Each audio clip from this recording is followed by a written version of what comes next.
Ah, certo. Ha abbandonato il Pitti, Ludovica. 10 giorni fa a Castel Volturno, direttamente a vedere tutti i giocatori. Raccontaci la tua esperienza. Ma è stato molto bello, ho fatto le foto con tutti i calciatori, ce l'ho sul telefono, è stato molto bello, emozionante soprattutto e niente, forza Napoli. Quanto finisce stasera?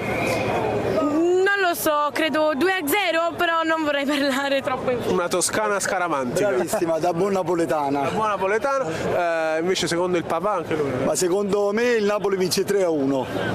3-1 e speriamo veramente, perché è una vittoria importantissima stasera per il Napoli, perché veramente darebbe una svolta allo scudetto, ecco, diciamola questa parola. Tra l'altro anche i fiorentini non è che hanno proprio un buon rapporto con i juventini. Quindi... Esatto, la Juve non è ben vista un pochettino, diciamo, come squadra, sempre parliamo. Quando ritornerete a Firenze? Ritorneremo domenica, speriamo con la gioia nel cuore. Va bene, forza Napoli. Speriamo, e neanche a fare apposta, c'ho anche gli autografi. Gira. Marco, ma io Alcuni calciatori. ho una domanda per Ludovica, giusto?